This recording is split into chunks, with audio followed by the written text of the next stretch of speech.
there for a minute, but I think we're now like in the main room. And I want to again say that we just came out of executive session. We had some really nice reviews of our village manager, Josue Salmeron, and our council clerk, Judy Kintner. And that will be reflected in legislation. But otherwise, we've started the meeting. I want to welcome everyone to 2022, which we know is going to be an amazing year. We have thrived over the past 2 years, and we are going to excel in 2022. I have no doubt. And with that, I think we've got Mayor Pam virtually to do some swearing-ins of our new Brian? team. Yes. Brian, I'm sorry to interrupt. I don't mean to interrupt, but we're in a breakout room. So let me close out all the rooms, and that way we'll be able to control all the microphones and privileges. So okay. I'm sorry, just give me a couple minutes or a minute, and I'll close all the rooms, and then we can start the council business. Yes, and I'll have to swear Mayor Pam in so she can administer the oaths. Okay, great. All right, I'm closing all the rooms, so you should see a notice.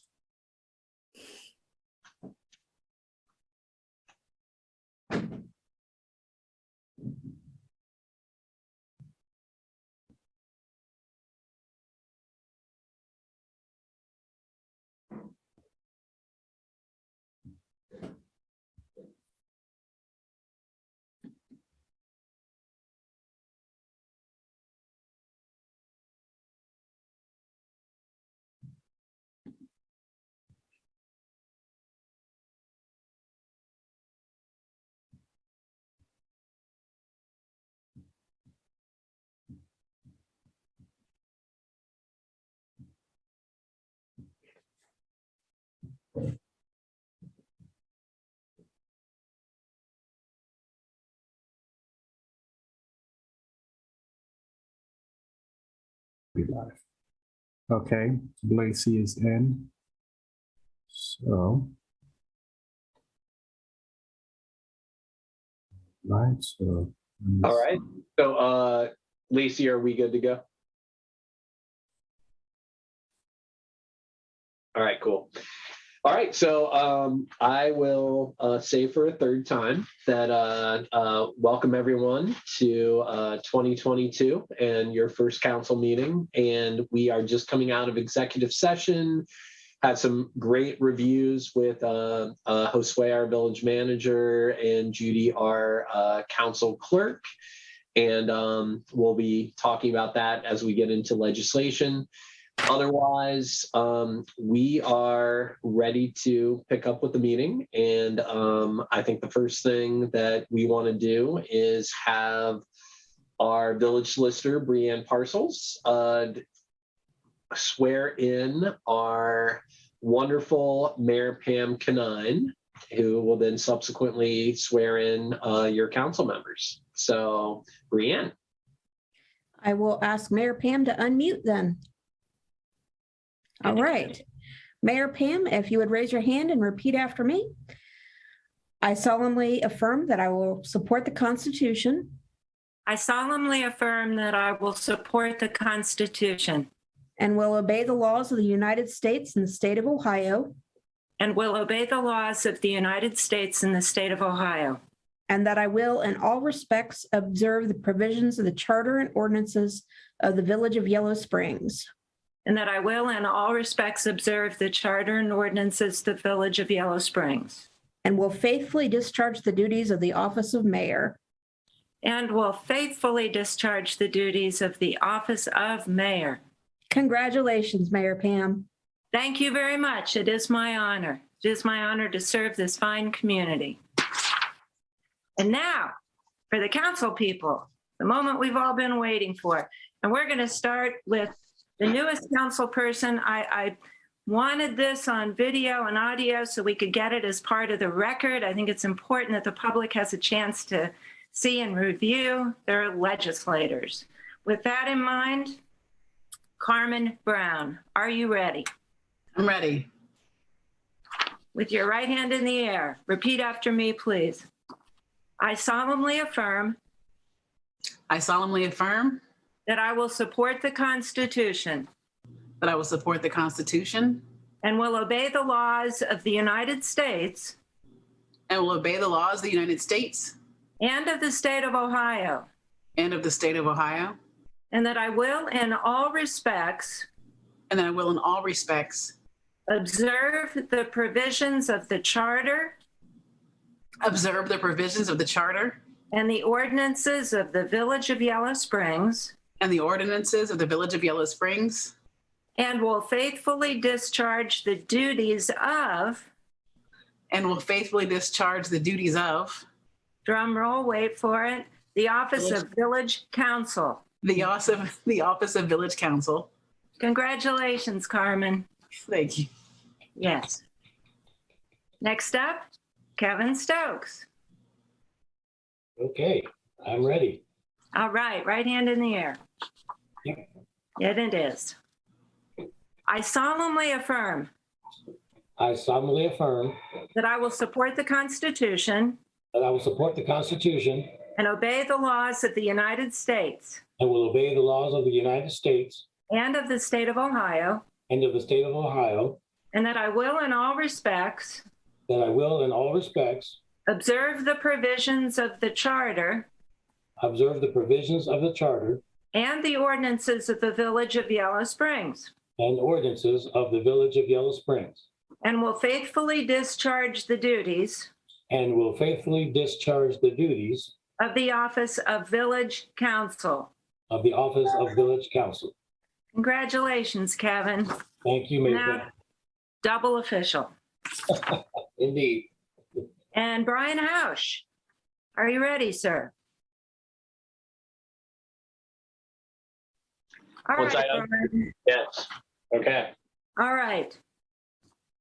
I solemnly affirm I solemnly affirm that I will support the Constitution that I will support the Constitution and will obey the laws of the United States and will obey the laws of the United States and the state of Ohio, and the state of Ohio, that I will in all respects and that I will in all respects observe the provisions of the Charter observe the provisions of the Charter and the ordinances of the Village of Yellow Springs, and the ordinances of the Village of Yellow Springs, and will faithfully discharge the duties of and will faithfully discharge the duties of the office of Village Council. the office of Village Council. Congratulations, Brian. Thanks, Mayor Pam. You're very welcome. Thank you, Brianne, and thank you for the opportunity to make this part of the public record. All right. So, yeah, thank you, Mayor Pam. And with that, one of the first things that we do every 2 years is we look at our leadership structure. And so, first of all, we are going to take nominations for council president. And if we have more than one nomination, then we will have comments around that. So do we have any nominations for council president? Yes, I would like to nominate you, Brian Housh, for council president. Okay. And Second that. all right. Thank you, Lisa. Do we have any other nominations? Okay, hearing none. Judy, let's go ahead and call the roll on council president. Yes, Stokes, Yes. Krieger, Yes. Brown, Yes. McQueen, Yes, Housh. Yes. Thank you. Okay, next, I'll take any nominations for vice president for Village Council Yellow Springs. I would like to nominate Kevin Stokes as vice president. Second. All right.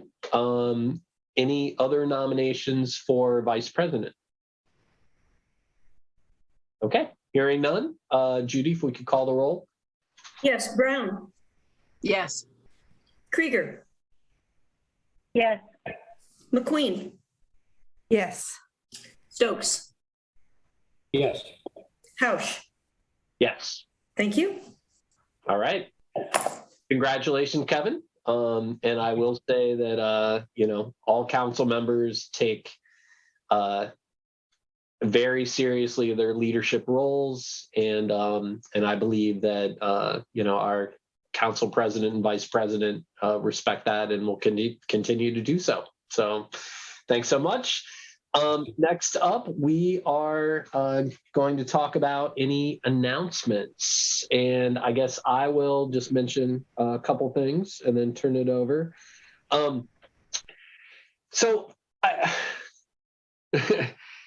feel like, any talk about masks and COVID kind of falls on deaf ears, but I've been reflecting a lot on our protocols in town and which I'm really proud of. And I guess I just want to remind folks that, one of the things that I think we've forgotten in the sort of Omicron situation is that while most of us are not severely affected by COVID these days, it has limited impacts, I think, on most people, that I think we still care about the flattening the curve aspect and the fact that our hospitals are overwhelmed. And, I recently heard of a villager who had to give her father a catheter in the parking lot of a hospital because there were no beds and no capacity. And so I guess I just want to remind people again that masks suck. The limitations on our lives with COVID suck. I'm still waiting on a test that, even though I have no symptoms, I'm not gonna, get out there until I get those results. And, the fact that our system is, so unprepared, even though we should have gotten it together by now, that all sucks. But I would encourage people to continue to be mindful that there is this bigger picture around the fact that when our hospitals have no beds, that has a really negative impact on our overall culture and society. And so I just want people to think about that. And I think that's also why the village is going to continue to follow our protocols and support our downtown businesses doing the right thing. And I just hope that we all, can think about how to get through this in a responsible way. Otherwise, Josue, I wanted to turn it over to you for any other announcements, but also to highlight the meetings that we have upcoming related to the development on the south side of town. Thank you, Brian. I want to add to your COVID statement because it does suck. It sucks. And we can beat this. This is within our controls. We can get vaccinated. We can wear the mask. We can do this, but we got to do it together. Otherwise, we'll just be stuck in this cycle of more variants, more cases. And yeah, we can stop it, but it needs everyone's participation. So, all right. Development of the south side of town, also known as the Oberer development, strewing property. Quick update is that we have scheduled a series of meetings. We've got the first one's coming up is the council work session on January 10th, and that's happening 11 to 1. That's going to be a Zoom meeting. This meeting is intended or is designed to answer questions for council members. There'll be select participants invited that will weigh in on matters, but this is primarily for council to ask us questions and have more times to talk through the project. The next meeting is January 12th, and that is a town hall style meeting at 6 p.m. This is meetings designed for the administration and development team, the Oberer development team, to present the project, talk about the process, talk about the values, how we've come to the PUD, what's in it, what's not in it. And we'll probably weigh into matters of what's so different about the PUD versus what the developer, the owners of the property can develop according to our zoning regulations. So what would a single family residential A development will look like? What are they entitled to develop to? What standards? So we'll talk a little bit about that. And then the project comes back to council for formal hearings. So I'll start with the January 17th meeting, and then again on February 7th. So those will be the public hearing meetings. The team. Josue, I was just going to say, on the January 12th meeting, I did not see a time on that. What's the time? 6 p.m. Okay, thanks. Oh, I've been putting it out 7 p.m. and I put it on the agenda. 7 Okay, I'm sorry. Then we'll keep it at 7 p.m. 7 p.m. would be the regular town hall hour that we used to have. So 7 p.m. works. And it's January 18th because of Martin Luther King Day. So that meeting's on. Sorry. Thank you, Judy, for the correction. So when Monday falls on a holiday, it gets moved to the following day. So it'll be January 18th, and then February 7th. So those are the meetings that are scheduled. We are adjusting our timeline. I should say working on a timeline because we've heard a lot about a potential referendum. So we've looked at what if the referendum were to take place, how the timing would work out. I presented this a little bit at the last council meeting. So we are working through the timeline. What will happen if a referendum happens? What's the timeline? What deadlines we would have to meet? So none of that we've talked about it here in the administration for the purposes of being prepared. You know, like I think a lot of our success as the administration comes about because we are prepared. We prepare for all the contingencies and whatnot. So we are considering what the timeline will look like if there's a referendum, or if there isn't, if a PUD is not approved, what will be the next steps? So we're working through those timelines. Yeah, I might just jump in on the referendum because I appreciate, Josue, your I guess approach to be prepared for anything that's possible. I guess I will say that I hope a referendum is not an inevitability, and that the education that we provide to the community really has folks question whether they want to push for something like that vis-a-vis the overall benefits to our community. But we shall see. Mm-hmm. All right. Josue, any other announcements from your end? Just that I appreciate you saying that, because, those are things that I can't necessarily say, because my job is to be a professional in this and try to move the projects and consider all possible outcomes. So preparedness is a key aspect of our work. Yep. Okay. Any other announcements? Yes. Yes, Marianne. Yeah. So this is an unusual announcement, but we're in unusual times.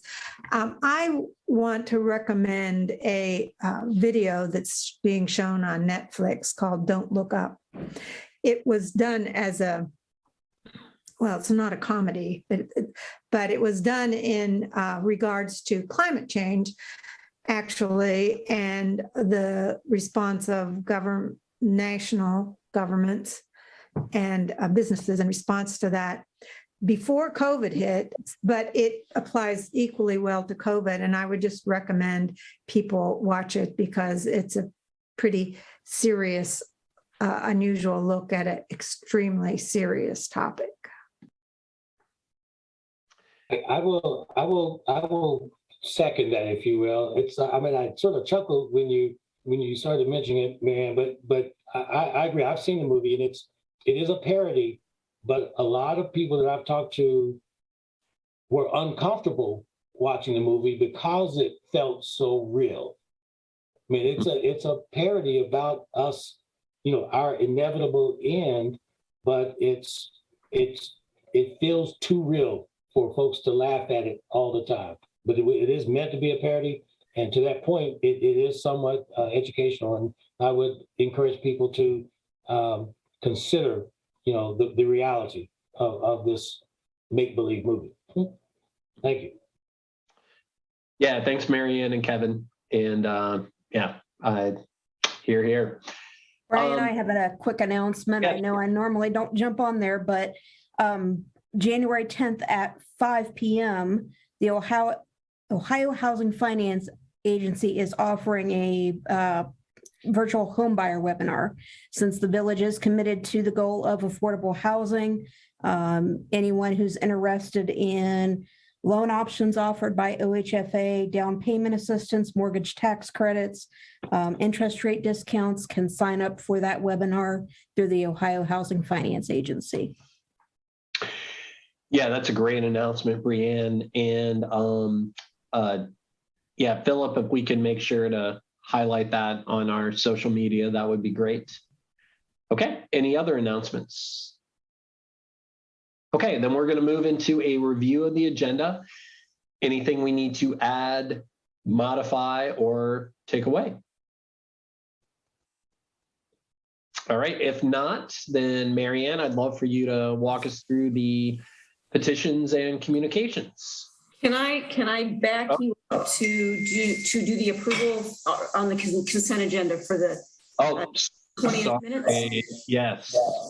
Thanks, Judy. I did miss that. All right, so let's back up to approving the consent agenda, which are the minutes from our last meeting, and I'll entertain a motion. I move that we approve the consent agenda. A second. All right, and Judy, if you could call the roll, please. Yes, Stokes. Yes. McQueen. Yes. Krieger.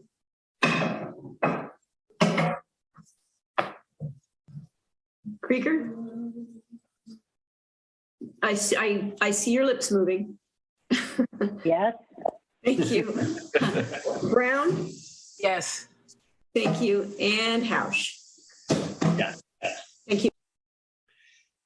Okay, and by the way, I should mention that Carmen is totally appropriate to approve these minutes because you do not have to be at that meeting.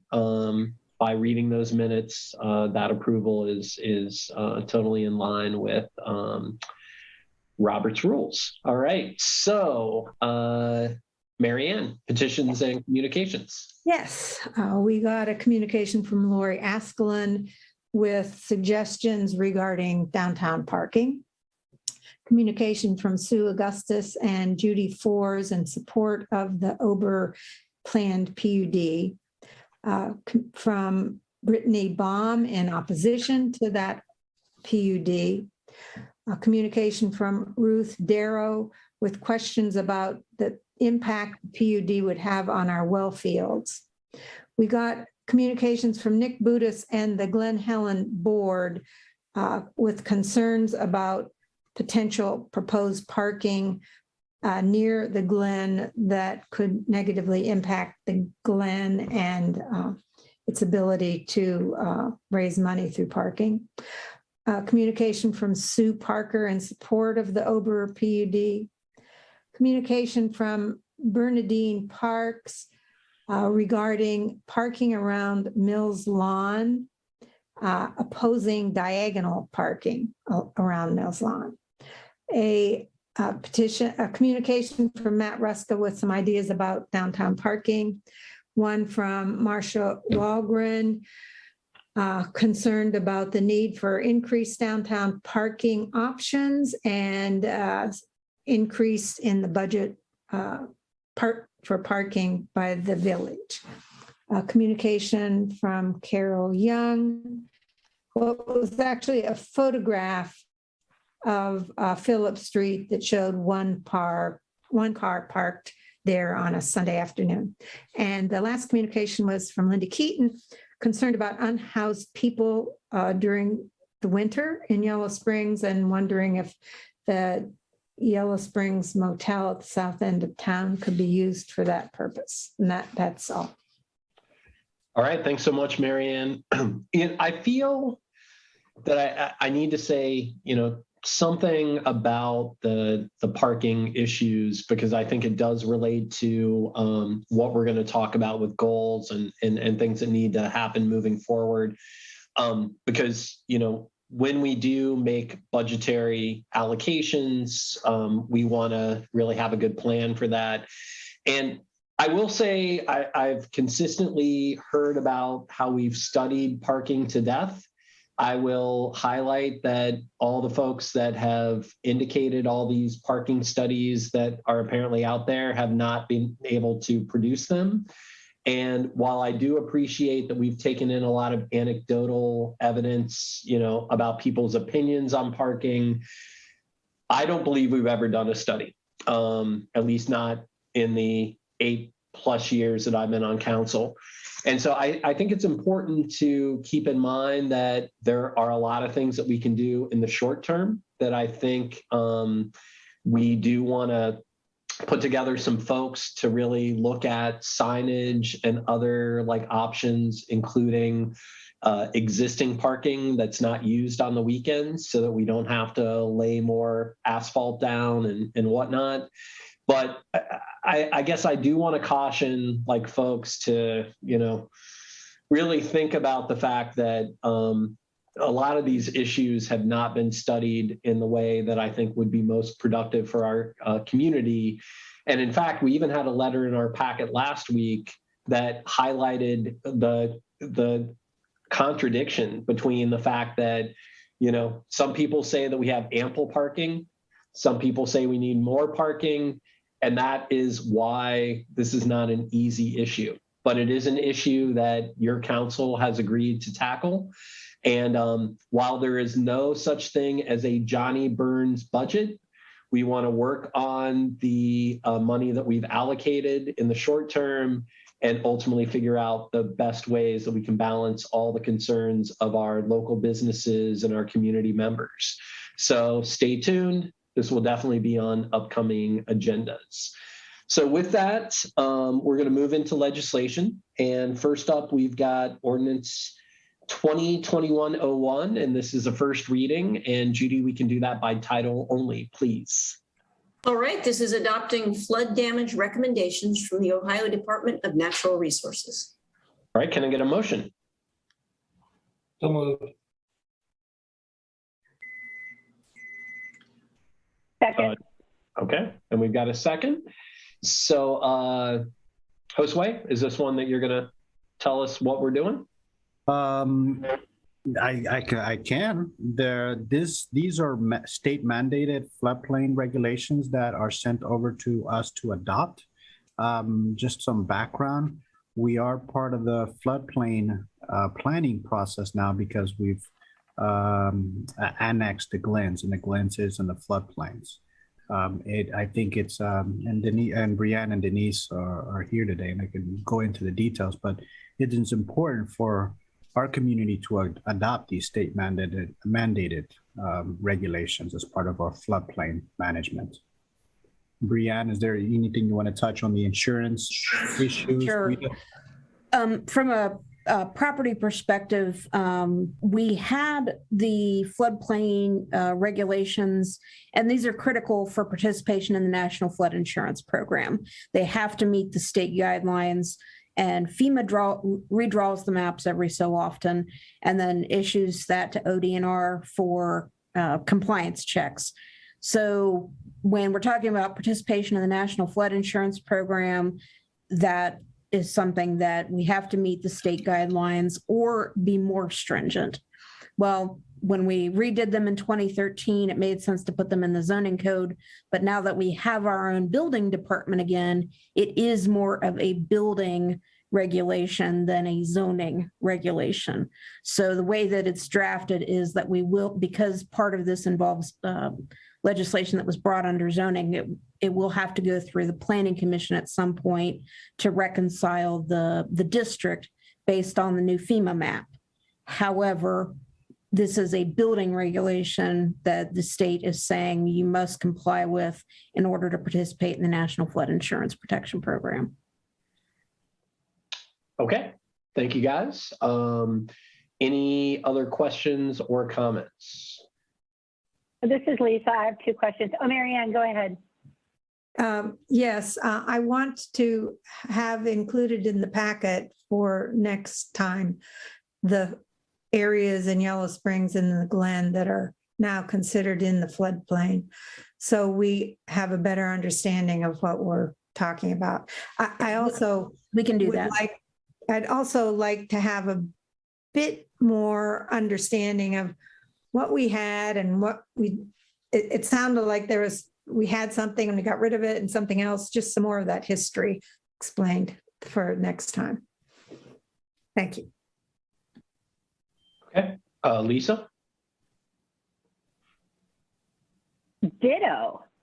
I was wondering if there is an existing map, if there's anything outside of the Glen, is it all areas of the Glen? I'd love to know a map. And then I also wondered, it made mention of like a floodplain administrator. Yes, Do we have one of those? And if so, who is that person? that's a Josue question. It's the village manager by default. So, Mhm. Correct. Or the village manager's designee, which in our structured, it could be Dennis Swinger as the zoning administrator, or the building department official. Thank you. okay, any other questions or comments? Okay, so we're going to have a second reading. I don't see a need to vote on this. Sounds like we're going to have some additional information coming to the next meeting. And so we're going to move into resolutions. And our first resolution of the year is 2022-01. And Judy, we can do that by title only. This is authorizing the sale during calendar year 2022 of municipally owned personal property which is not needed for public use or which is obsolete or unfit for the use for which it was acquired by internet auction pursuant to Ohio Revised Code Section 721.15B. All right, can I get a motion? I move. Second. All right, Josue? Thank you, Brian. This is a housekeeping item. As you know, every year at the beginning of the year, we ask for authorization from council to sell any obsolete equipment. Usually when we are advertising anything for sale, we let council know what we're offloading. And they may be equipment that's no longer suitable for use, and the only use of it is to sell it. And we have a following of people that buy equipment, government equipment that gets repurposed. In the past, this has included vehicles. Now, before we decide to sell a vehicle, we evaluate if there's a need for that vehicle somewhere else. A good example is the vehicle that I drive. It's a decommissioned police car. The vehicle that the police chief drives is a decommissioned patrol car. So we try to make use of the vehicles and equipment as much as possible, but there are times where the useful life of an equipment has ended and there's no longer a use for it in our organization. We try to sell it and get what we can for it. Okay. Any questions or comments? All right, then Judy, let's go ahead and call the roll. Yes, Stokes, Yes. Brown, Yes. Krieger, Yes. McQueen, Yes. Housh. Yes. Thank you. All right. Next up is resolution 2022-02. And Judy, we can do that by title only. Right, this is approving a salary adjustment for Josue Salmeron for continued service as village manager. Can I get a motion? So moved. Second. Okay, great. Lisa and or Kevin, if you want to kind of mic on and sort of highlight the process that we've been through and sort of what our recommendations are here. Kevin, would you like me to start or would you like to? I always defer to Lisa Krieger. Good choice. Oh, Mr. Stokes. So this was a very interactive process where members of the council as well as peers for the team provided anonymous feedback via a survey So it's called a 360 degree. In other words, you get a full circle of feedback on performance. Kevin and I were the two assigned council members to work on this. And we collated all of the feedback that were received. We identified themes. We then had conversations. I mean, I can address this for both Josue and for Judy, since that will be coming up. We then collated 100% of the input, identified themes, looked at the 2021 goals, and thought about how, in light of the feedback and the change in our needs as the villages continue to move on, how goals might be refined and tuned up. In particular, we looked at the importance of goals that were SMART goals, so that is, measurable and actionable, and goals that weren't always like boil the ocean and I'm just going to keep doing that forever. So I like to say goals that have like a beginning and a middle and an end. So you can say by such and such date, measurably, one can demonstrate that one has achieved that goal. So that's not always easy to do, particularly for people who are in very senior leadership positions like Josue, where the goals are quite overarching with the business of the village. So then after we had those initial discussions, then we met respectively with Josue, and then we met with Judy. Very important that these are their goals, not just goals that we are putting words into anybody's mouth, right? And then they each spend some time grappling with those, taking feedback from our questions, and then came back with the goals in their own words and submitted those to us.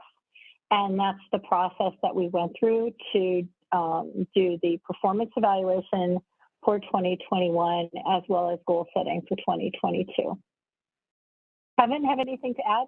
Yes, I will. Thank you, Lisa. And I think the one point that really ended up being highlighted, I think, in our experience was the collaborative nature, of the goal setting, where the individuals that we were speaking with, Josue and Judy, had an opportunity to take a great deal of ownership and agency in the development of those goals. And it was probably the most enjoyable part of the process for me, and I would suspect to the staff members as well, in that it was a matter of something that we did together instead of council doing to or for the staff members.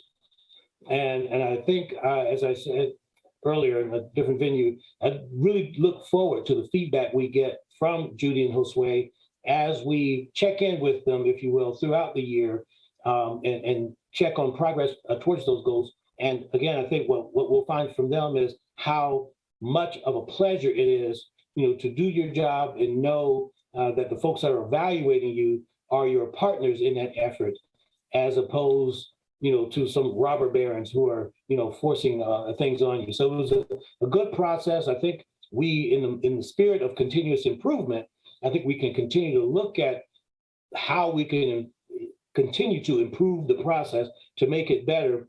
But I think where we ended this year compared to last year or the last time that I was involved to this level, I think we've made great improvements. And again, I'm excited about this process moving forward. Thank you. Yeah, thank you, Lisa and Kevin. And yeah, we definitely do not want to be robber barons. So I have been really happy about the process that we've employed. Last year, we were less in depth, given COVID and all the stress that was going on. So I feel really good about the process. I want to say, first of all, that I greatly appreciate the amazing work that Josue Salmeron has done for the village. And I think we're, based on the feedback that I saw, I think we're all aligned in that regard. really impressed with the delivery on, what we were looking for in a village manager, somebody who could really like drive action, make things happen. And we're seeing so much of that. And I honestly cannot imagine anyone else being at the helm during COVID than Josue. So, Josue, I just want to thank you. Like your navigation over these past 2 years has been incredible. So I don't know if any other council members have things that they want to say before we talk about what this resolution is going to involve. Okay, well, so my understanding is that, let's see. So I guess we're doing this in terms of amendments. So I'm going to make a motion to make the cost of living adjustment 2.5%, which is what we have approved for the rest of our staff team members, and a merit increase of 2.5%. So I'll look for a second to that motion. I will second that. Second. Okay. And then Judy, let's go ahead and call the roll on the amended resolution. First, I need to call the roll on the amendment itself. And Okay, all right, yes. resolution. So McQueen, Yes. Stokes, Yes. Krieger, Yes. Brown, Yes. Housh. Yes. All right. Okay, and now let's vote on the amended resolution. All right. Krieger, Yes. McQueen, Yes. Brown. I'm going to abstain. Okay. Stokes, Yes. Housh. Yes. Thank you. Okay. So next up we have resolution 2022-03. And Judy, we can read that in by title only as well. Okay, this is approving a salary adjustment for Judy O. Kintner for continued service as Clerk of Council. Okay. Can I get a motion? I move. Second. Second. Okay, so I think that Lisa and Kevin did a great job of highlighting the process.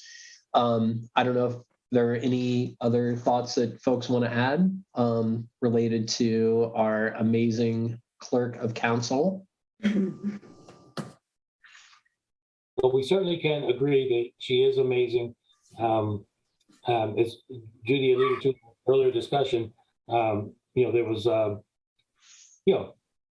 some issues we needed to work through, but once we got there and the sun started shining and the skies turned blue, birds started singing.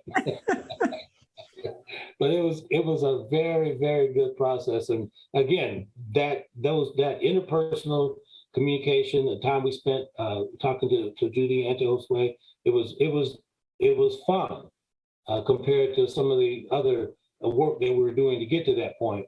But Judy was very receptive, to the changes and to the process, and she really owned it, and I really appreciate that. Thanks, Kevin. The one thing I'll add is that we want to think a lot about how to refine and optimize our processes so that we're more efficient at the council and in the village overall. And at the same time, so that the community has the communication that they need. And we depend so much on Judy Kintner for that. And also for helping us to optimize and find efficiencies for our various commissions. So we are continuing to lean heavily on Judy to help us to optimize the work of our commissions and the work of the council, and have really opened ourselves up for her to give us feedback on how we can be more excellent. And I made a pledge to Judy that I want her to do that. and I want to listen to her recommendations and how we can be better and more efficient. Thank you. Yeah, thanks a lot. I'll just say, I think actually our community recognizes how much Judy gives to the community. I don't think it's a secret, but I will say, Judy, I just so much respect that you put up with so much crap from all of us council members, and and direct us in positive ways to really better serve the community. Your insight is awesome. I can't imagine another council clerk to work with, so I hope that I never have to. And I don't know if there are any other comments before we talk about this resolution more specifically. Okay, so one of the things that we talked a little bit about last year is that Judy's contract is unique in that she gets an automatic longevity boost. And it's a great part of what we do for our employees to keep great people in the mix. And so currently, Judy gets an automatic 3.4% increase in her salary. And so we talked a little bit about an executive session, about balancing that. And, one of the things that council has kind of had a standard for is that, we award excellent performance with a overall 5% increase in overall adjustments year on year. And so that is why we're looking at basically a 1.6% merit increase. And so I'll make an amendment to adjust the resolution accordingly, along with that 3.4% increase. And that, is I think an aspect of council trying to both, be good stewards of taxpayer dollars, while also recognizing that quality people are what makes sure the lights keep on and all of your concerns are responded to. And so, I hope that our constituents respect that kind of decision-making. We think that's a fair way to look at compensation, and we want to make sure that, that's an aspect of how we move forward.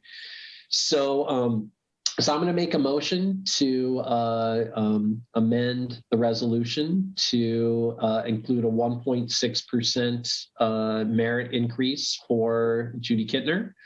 And as I said, otherwise, there will be that 3.4% longevity bonus that will kick in March. And love to get a second for that motion. I second. Okay. So Judy, if we could call the roll on that amendment. Yes, Stokes. Yes. Brown. I'm going to abstain. Thank you. Krieger. Yes. McQueen. Yes. Housh. Yes. Thank you. Okay. And now if we could call the roll on the amended resolution. Yes, Brown. I will abstain. Thank you. McQueen. Yes. Krieger. Yes. Stokes. Yes. Housh. Yes. Thank you. All right. Thanks, everyone. And again, I really want to thank Lisa and Kevin for steering the evaluation process, as well as all council members for great input, and also our team members for the 360 piece. So with that, we're going to move into resolution 2022-04. And Judy, we can do that by title only as well. All right, this is authorizing the village manager to apply for a $250,000 grant from Greene County Board of Commissioners on behalf of WYSO. All right, can I get a motion? I move. A second. All right. So for those of you that were tuned in to our last meeting, you heard a great pitch from Luke Dennis from WYSO, which was totally supported by our village team, who recognizes the value that our local NPR station has to the village. Josue, I don't know if you want to say anything else about this resolution. I think it's a pretty obvious one, but if you want to add any details. No, I think you great job. This resolution captures what some of the conversation from the last council meeting. So I think one thing I would add, that WYSO is an anchor institution to the village, and the council recognizes that. And I'm happy to see all of council support this resolution and support the application for the community investment grant. That's a new program created by the Greene County Commissioner, the Board of Commissioners. So I think it's a good opportunity for both WYSO and us as a community. Yeah, thanks for that, Josue. And it really does remind me that, we are a village, we all work together. All of these kinds of requests and goals are something that we all need to collaborate on. And so, WYSO's ask is the village's ask, and I'm really excited. And the Greene County Commissioners better approve it. So with that, Judy, let's go ahead and call the roll. All right, McQueen, Yes. Krieger, You bet, yes. Brown, Yes. Stokes, Yes. Housh. Yes. Thank you. All right, resolution 2022-05. We can do that by title only as well. All right, this is approving a 30-day extension of the CASP contract. All right, can I get a motion? So moved. Second. Okay, so CASP is our awkward acronym for, actually, I've learned that they're not called acronyms, but Community Action, it is the Climate Action and Climate Action and Sustainability Plan. Thank you. And yes, so this is an initiative that has been really exciting for the village, and one where we've continued to see some progress on. And my understanding, Brianne, is that we need to do this extension because the initial RFP that was responded to had a deadline of December 31st. Okay. And I noticed So the contract itself doesn't need to be amended, but the RFP specified a deadline. So we're saying you've got additional time to meet that deadline. right. And And this I is- noticed specifically that highlights, some of the feedback on the particular issues that are being focused on. Go ahead. So Josue? Brian, this is just extending the deadline of the existing work. So this is just to get through the review phase of the report that Piper has already issued to the administration. So we're now reading through the report, providing our feedback and our edits. And so we would like to take the next 30 days to be able to go back and forth to finalize the final report that will go to council. Okay, great. And so that means we're looking at a final report in February? End of January 31. Okay, great. All right. Marianne, did you want to add anything?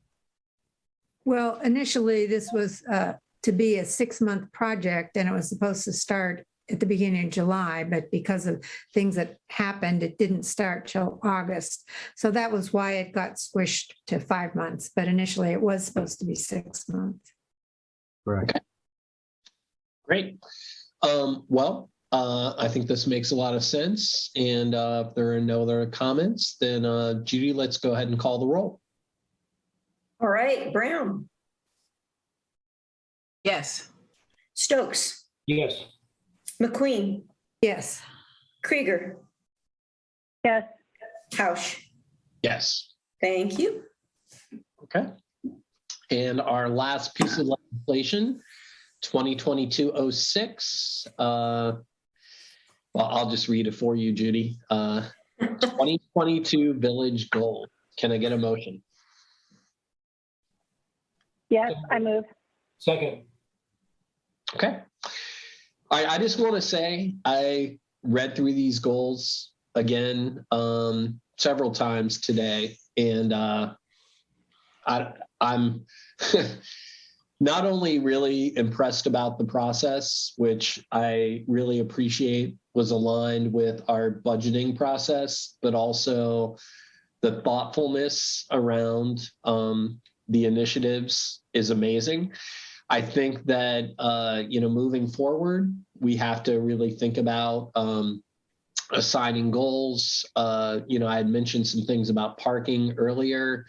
I think with each one of these goals, a one-pager around action steps to achieve those, at least for the ones that, people are prioritizing on council or on the village team, is going to be really important.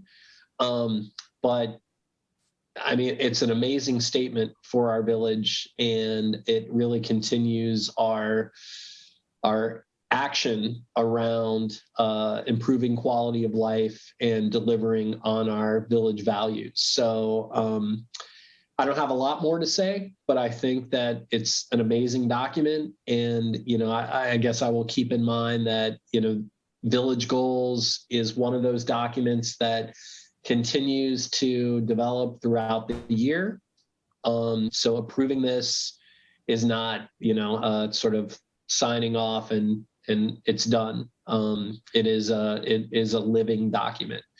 So with that, would love to hear from other council members. Also, Carmen in particular, since you were not actively involved in the process, we'd love to hear any feedback if you see things missing. And I saw Marianne mic on, so why don't you start? Did you want Carmen or? Who? Well, you can go ahead. Okay. Yeah, I feel good about our goals. I wanted to, I don't know that I want to suggest another goal, but I guess I'm going to do that.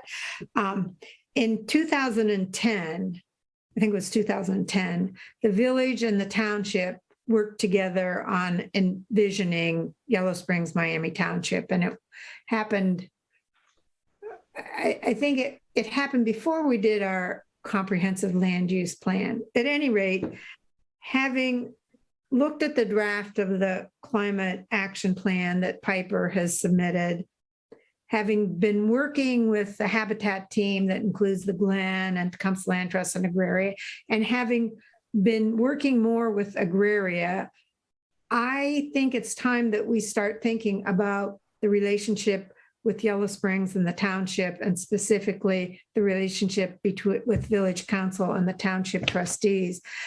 I'm not suggesting that we do the kind of big visioning process that we did over a decade ago, but I am suggesting that when we're thinking about sustainability, economic and environmental sustainability, that we really need to be engaging the township. And so I would like council and staff to be thinking about how we might be doing this. I had a conversation with Marilyn Moyer, who's the new township trustee, in this regard, and she was very interested in doing this as well. So this is, like I said, I don't know that I want to take the time to add another goal, but I do think that when we're thinking about the goals that we have here, that engaging the township needs to be a piece of that. Yeah, I love that. And it really makes me think about, the columns that still need to be populated around who's responsible and also the funding pieces. So, yeah, I think that's a great comment to add to this document. Any other comments? So Carmen, I see your mic on. Go for it. I am. I am really, actually just falling back right now and really trying to be a listener for this meeting for the most part. Yeah. I'm just mic'd on because I'm listening, and maybe I might want to interject. but when I do, I will. Cool. Yeah, and I will just say, again, voting on goals tonight doesn't mean it's a done deal. This is, as we said, a living document. So appreciate your thoughts. And I also know that you have a lot to contribute around, especially some of the social justice goals and also our, goals around communicating and engaging the community. So thank you. Anything else? Brian, may I add to Mary Ann's comment about the township participation? Yeah. I maintain good relationships with the township, at least I think I do. And we try to find opportunities to collaborate, and there's different levels of collaboration happening between administration and the township. Johnny and the crews work well with the township roads and service crews, so there's collaboration that happens there. I collaborate and work closely with Colin on a variety of things.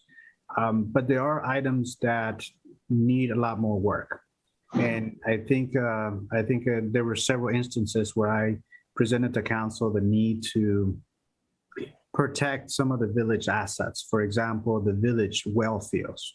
I think that's among one of our most crucial, critical, important assets that we own because it's the source of water for our entire village. And I propose to council that we should look to protect those assets and find ways of annexing those assets, because I feel that we would do a better job at protecting those assets if they are in the village's corporate limits.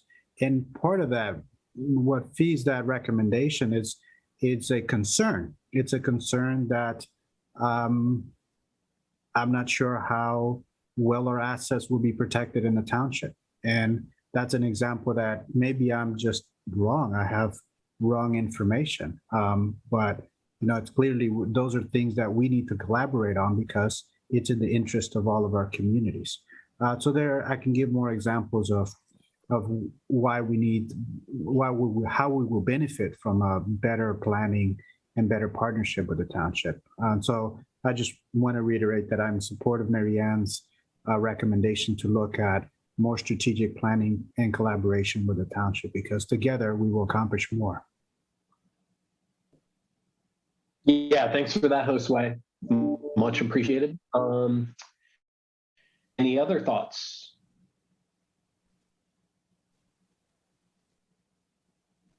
Okay. Well, I am excited that we have some direction like at the beginning of the year. And I think it's aligned with our budget. And I think overall with where council is at, keeping in mind that, again, it is a living document. So with that, Judy, if you could call the roll. Yes, McQueen, Yes. Krieger, Yes. Brown, Yes. Stokes, Yes. Housh. Yes. Thank you. All right. And more to come. All right. So next up, we have citizen concerns. This is the time on the agenda to talk about anything that's not an agenda item. We will limit those comments to 3 minutes, and we're open to getting those comments. I see Sarah has raised her hand. So, oh gosh.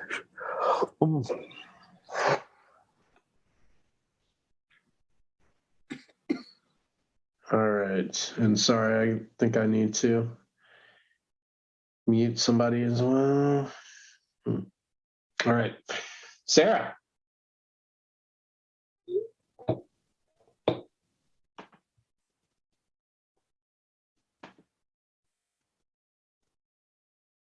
Hmm.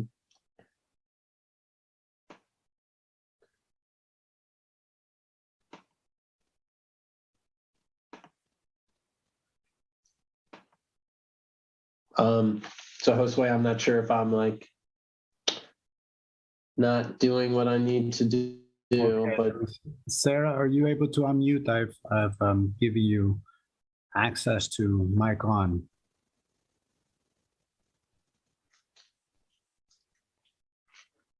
I don't know, Brian. I've done it on my end. Sarah, are you able to hear us? yeah, I've done it from my end too. Okay. Is there anyone else waiting to provide a public statement? I'm not seeing anyone else, so. But watch out for that anonymous person that just came on. Seems like somebody might be trying to hijack the meeting. I see Jessica wants to Okay, ask a question. Jessica? go for it. Hi, I'm just speaking as a private citizen, not as a news reporter. My family and I were driving back into the village last night, and we noticed the huge amount of light pollution coming from Cresco. And after talking with some people, realized that they have kind of some ability to dampen that a little bit. And maybe it was even something that was discussed with their planning to make their to create their facilities there. So I don't know if this is actually something that the village can request that they utilize that to kind of dampen the glow. I mean, I have pictures of it. It was really, there was a ton of light pollution last night, and we can see it from our house, which is almost in the center of the village. So I think as we're having conversations about light pollution and different ways to decrease our environmental impact, that we make sure that we're expecting everyone to do it and not just certain people and certain developments. Sarah, if you can, I'm sorry, Jessica, if you can send me the time that light pollution happened, I will follow up. We have an agreement with Cresco on wintered hours and what times they can have the sales open. So I will follow up with them. But I'll also let you know that the future improvements of Cresco will have completely covered lights. So when those improvements happen to the new greenhouses, we won't have that light issue. Thank you. Yeah, I just want to reiterate that, the one thing we hear from Cresco over and over is that they want to be responsive to any concerns, including, sometimes I hear people talking about how they smell pot all over town or whatever, which I don't, and I have a pretty good sense of smell. But anyway, I mean, they have mechanisms to address that. So thanks, Jessica. All right, so Sarah, I know, tried to come on again. I don't see her. Do we have any other citizen comments? All right. Sarah is here. She's trying, or she was. There she is. Oh, okay. All right, Sarah. Oh, and I see John's on too. Yeah. Sarah. Sorry, I think there was an issue with my cell phone permissions. So, do you need my address or anything? Nope. Okay. I know where you live. You know where I live. So first thing I want to say is you guys are getting a deal on whatever you're paying Judy, no matter what. She does the work of 4 or 5 people, so just keep giving her raises. I don't think anyone's going to complain. The next would be, is there, in line with the current comprehensive plan and the strategic plan that you guys just approved, are you going to be releasing the details and all the information used to make the determination that the PUD and the Oberer development would be the right move, including financial projections with expenses and income, with the 2 cost measures open to the public, as well as any other information used to make that, to assess that that was a proper decision to be made for the suggestion by the village. Next would be, is anyone prepared to give council information on the environmental building standards that could be implemented into the PUD? Since, again, that's part of the comprehensive plan, as well as the strategic goals, especially requiring those environmental building standards, the LEED building standards on high-income homes. Lastly, I was wondering why, what led to the decision that council was going to meet with Oberer prior to listening to the public? I would think that, you know, the first step would be to come and listen to what the public has to say and then meet with the contractor. So I'm kind of confused on that order. So thank you. Wow. Yeah, thank you, Sarah. I think, Josue, if you could respond to the one question that I think is relevant to you. Absolutely. And then I guess I have some thoughts about like what our process is, but anyway. Okay, I think all three were somehow related to me. So I can weigh in a little bit on all three. But you can let me know which one you prefer me to weigh on. So there's the inputs on the village goals and the PUD process. There were the questions about why a work session ahead of the town hall. So I can talk about that, but go ahead. All right, on the inputs on the goals, just looking at the village goals, these are the goals have come about the challenges that we have faced as a community. So Brian, you just went through a couple of the goals and the spreadsheet. The goals are aligned with is that not, Sarah? I'm talking about the goals just for the PUD, the comprehensive land use plan? Sorry. So my question was, are you going to release the financial projections, the income and the expenses and any other details that led to the decision to support the PUD for the Oberer development? Okay. And I'm saying those are, the transparency is part of the comprehensive plan and the goals, as well as using environmental building standards would be part of the comprehensive plan as well as the strategic goals. I have no questions about the actual comprehensive plan or the strategic goals. My question is, are you going to release all that information that was used to make the decision, and have you fully researched the LEED building standards to implement that into the PUD for high income housing, considering that is part of the comprehensive plan? On the question about the financials, if you will, we have released that information. I think we released that prior to the annexation on what the property tax income would be, what cost to the village it would be. There wouldn't be any build out costs, as that cost is being absorbed by the developer, but I'm happy to re-release that information. Yeah, I think the main thing I'll say is, Sarah, I would love to connect in anticipation of the January 10th meeting, because we are now like collecting the questions that, you know, we want to like address with Oberer. And so, you know, I think we've kind of like narrowed it down to, I think, you know, issues around safety and transportation. There are a lot of issues that I think we're not going to focus on, like diluting our culture or whatever. So, you know, I think that, you know, we are very interested in making that meeting really productive. And so, yeah, that let's do that. So let's talk. So, all right. John Hempfling, I see your hand up, and feel free to mic on.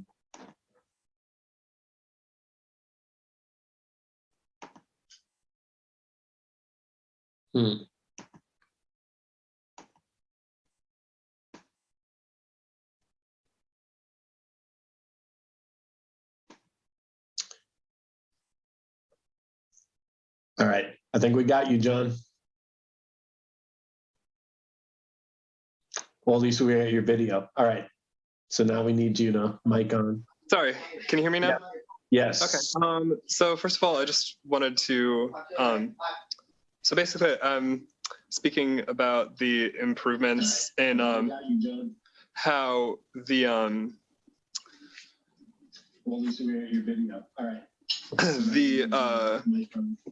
sorry, let me step out. That the improvements in the way that council has made information available to the community. In particular, the inclusion of timestamp links on your YouTube videos really makes it much easier to find the sections of each meeting that you're particularly looking for. And I would say that like Clerk's HQ with the hyperlinks is and the ability to do some searching for documents like by keywords through that, it has definitely been an improvement. And I guess that's really all that probably is appropriate for me to say here. All right. Thank you. All right. Thanks, John. And actually, I will give kudos to Judy for the clerk's piece. She really pushed that. And yeah, if it's not like listed on our goals, like I want to say that, the more accessible documents are to people, the better it is for everybody. So thank you. All right. Any other comments? Okay. I'm not seeing any. So I'm going to move into our special reports. So do we have Megan Bachman on the line to talk about how amazing Agraria is? Brian, this is Kevin. Yeah. I see Matthew Kirk has a hand up. Oh, sorry. All right, Matthew. Yeah, go for it. Yeah, hey Brian, sorry about that. I actually thought that that there was another section on the agenda originally in under old business that I was going to comment on. So my apologies. I hadn't looked at the most recent agenda. I'm Matthew Kirk. I live at 1745 Southview Drive. I'm speaking tonight just as a local resident, business owner, and parent. And I want to talk a little bit about the Oberer development, which I've been involved with since kind of the outset when Josue convened some local villagers to give some feedback on this project. And, so I've had a lot of time to think about it. And clearly some of the things that you're aware of that need to be addressed is the way it interfaces with the existing community from a transportation standpoint. And I greatly appreciate you taking that more into consideration and making that a priority. As well, though, I kind of wanted to look at this project because it's really a transformational project. This is the biggest development we will have done in Yellow Springs in decades, right? And so it's really an opportunity to address some of our most pressing housing needs. And the reality, unfortunately, in Yellow Springs is that we are a community where 1 out of every 3 residents is 62 years of age or older. Our average age is roughly 50 versus 40 years old for the state of Ohio. And we know, I think, based on the open enrollment at the schools and some other things, that we're having some problems attracting families, and we're having some problems retaining young people who lack the access to affordable rentals, whether it's apartments or whatever, to allow them to stay in the community.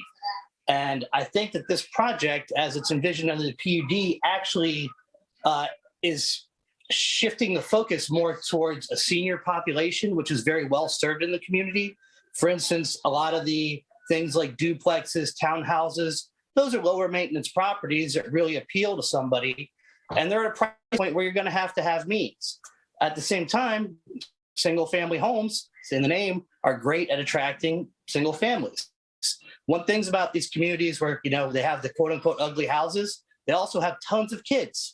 There's kids running up and down those streets all the time. And so maybe we need a community of ugly houses, right? Maybe that's going to attract a lot more families. And so I wouldn't necessarily say that this is the best plan because, to be honest, it's the only plan we've seen, right? So I think it's really important to take a step back and look at this project and how it specifically addresses what our greatest needs as a community are, which is, I think, finding some more balance and getting a little younger and supporting our schools by providing housing opportunities. The nice thing about Oberer's houses versus Birch 3 per se, Birch 3 is all custom homes. So you're involved from the ground up, every decision. Oberer is building a fixed set of products, which makes things available for sale in a much shorter time frame, which is going to interact with your average family a lot better. So I'm just saying, I think there are some opportunities to look at this project and not just, I get kind of what we did. I feel like the Bowen housing study said we need a little bit of everything, because it did. It was like, hey, you haven't done housing in forever. You have needs all over the place. So we said, all right, how can we just get some more mix in here? But not all the needs are the same. We really have an acute need in the family housing and the housing for young adults. And so I don't know, something to think about. Appreciate your time. Thanks, Bram. Yeah, thank you, Matthew. Good comments. And I will say, as a side note, there are some current discussions going on that like totally tie into what you're saying. So very timely. So appreciate it. Okay, so I am not seeing Megan, but I am seeing Susan. Yeah, I'm actually going to be giving the presentation. And right. Josue or Judy, could you allow me to share screen? Susan, yes, you have a couple Great. of questions. Thank you very much. All right. So, all right, can you just see the slideshow and not the, can you see the slideshow without the notes on the side, or? We see your PowerPoint. Oh, there we go. Okay. So first of all, I just really like to say thank you for, well, Happy New Year, obviously, and thanks so much for allowing us to talk a little bit about the work that we've done last year and a few things that we have in store for next year. We really feel like Yellow Springs is our home community, even though we're a regional organization and in some cases a national one. And so I thought I'd start with this slide, although you can't read this great poem that Arthur Morgan, our founder, wrote in the 1940s about the importance of Yellow Springs as a partner for community solutions, what we started out as, our community service, and then also Yellow Springs as kind of a model community, that there were opportunities to do things in Yellow Springs that could be really important for communities elsewhere. And so we're really thrilled to be working with Yellow Springs on a number of things, including the Climate Action Plan. We are really grateful to Josue and the Council in general for all the support that you've shown us over the past couple of years. And also grateful to work with the schools and a number of the local nonprofits. So I'm just going to give a few highlights of some of the work that we've done primarily in Yellow Springs. We did start a big map out program during COVID, or at the start of COVID, I should say, that we took a lot of our curricula online and worked with about 200 K-3 students with Sada Amin from Mills Lawn, which was really a great project for us. We were so happy to have an opportunity to get kids outside. You can see Emily Faubert there on the left, who is our lead naturalist with the program. And kids on the right were giving sort of a presentation of the maps that they drew during the big map out, which was the name of the program. And we're working now to expand that program through 12th grade with different kinds of maps, of course, but we're really thrilled with the results of that program. We also do a number of after school and camp programs. And these, of course, have been really awesome for kids who have been stuck inside. And we were honored with a Connect to Nature site award from the Miami Valley Leave No Child Inside this last year. We also do, as you know, adult education conferences. We ran a number of online conferences last year. And if you didn't have a chance to check them out, especially I think the Arthur Morgan retrospective would be interesting for folks. And the tapes of those programs are now on our YouTube channel. If there's anything in particular that you would be interested in watching that we presented last year. We also do a number of skill shares. You see folks from our Regenerative Fellows program putting up a hoop house on Houston Road. And we do quite a lot of farmer to farmer training. We also, another big part of our work is support of the regional food system. And this last year, we started a $400,000 project with a with a neighborhood group in South Springfield where we bought a 7-acre farm as well as an education center, and with money that we received from the USDA. So that's continuing to build out this year. We also started our first Regenerative Fellows program. And you see Tiffany here, who's from Melrose Acres and also was one of our first Regenerative Fellows that we did with a grant from that we got with the Nature Conservancy. We also did a lot of food sharing this last year, donation of produce to the Senior Center and to other organizations in Yellow Springs and Springfield. And we continued our support. I think it's the 5th or 6th year that we supported the Yellow Springs Farmers Market by hosting the EBT, the SNAP machine, so people can use their SNAP cards in order to get produce at the farmers market. We also have been building out our media this year. We produced 2 journals, which we're very happy with. If you haven't had a chance to look at them, we'd be happy to send them to you. And for the first year, we started a podcast series, and that will be ongoing next year. The other things that are big events for this coming year, you can see in the lower left a black and white of our beautiful barn. We're going to be doing a lot more work on the barn this year, including finally getting some serious electricity in it, which will make it a lot more functional as a nighttime space. Also in the middle, there's a representation of a compost system, which we are building out on Houston Road. With money from the Ohio EPA. It's going to be starting out as a half-acre site with a natural berm around it. And we're working with Yellow Springs on prioritizing collection of compost from Mills Lawn and then also from individuals and small-scale businesses to start with. And then you see up in the upper right-hand center, sheep, or upper right-hand corner. And we are right now enclosing about 30 acres of our farm with fencing so that we can start a silvopasture site. And that's silvopasture is a way of pasturing animals, including sheep and goats and chickens and cows that it also incorporates trees. So it's a great way to build soil. And we're hoping, we're not sure if it's going to happen, but we're hoping to actually get animals on site by next spring. We're starting the fencing now, but hopefully within 3 or 4 months, we'll also have animals on site. And a really big important part of our work is related to support of the local food system, both in Yellow Springs and then in the region. And we have a couple of big projects that we're working on and some grants we're hoping to hear about soon, which will really increase our capacity to do that work. The largest sort of on-the-ground project that's happening this year is the remeandering of Jacoby Creek. This is a project that that TLT helped to get started, and it was actually one of the reasons that we were able to purchase Agraria, because the Nature Conservancy was interested in this big restoration project. So they actually contributed to the conservation easements we were able to get, which were, I can't remember the percentage of the purchase price, but it certainly helped us to purchase Agraria.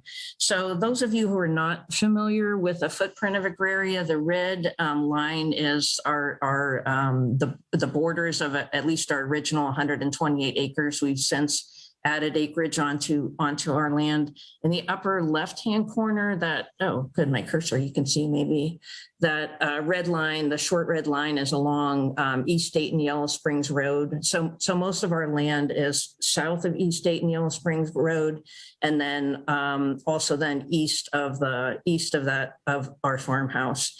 And so the dark green is the map of the restoration. About 60 acres are going to be restored. Jacoby Creek is going to be remeandered, which is essentially taking it from a channelized state to a more naturalized state. So it's going to be a huge project. The total cost of the project is about $1.5 million. And it's going to involve a lot of big trucks coming in and moving earth and bringing in rocks and other things to kind of build up the stream bed. And at the end of it, I mean, it will look like a moonscape for a while, but at the end of it, we're going to have a lot of restored wetlands. The riparian zone will be restored, and there will be replanting with native species.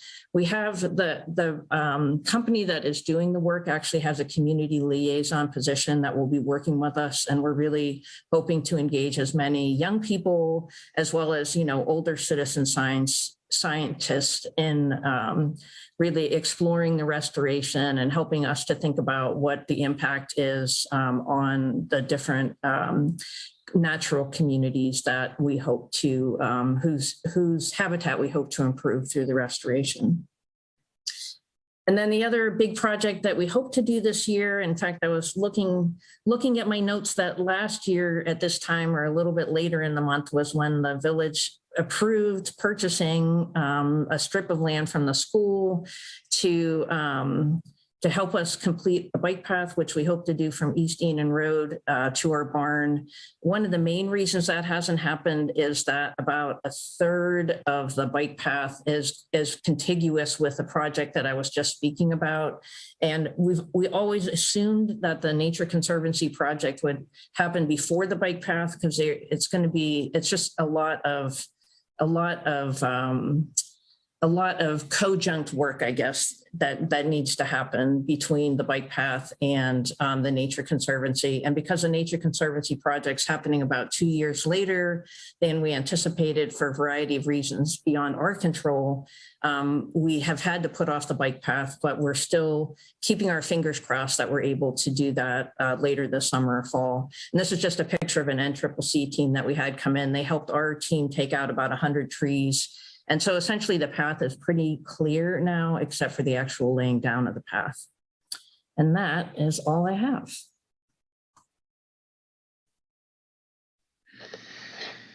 Wow, thank you so much, Susan. I wonder, can you talk a little bit more about what remandering means?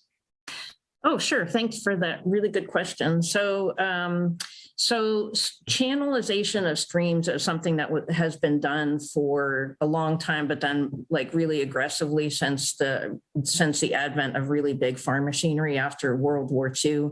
But farmers, to try to get more land to plant, pushed kind of streams into channels.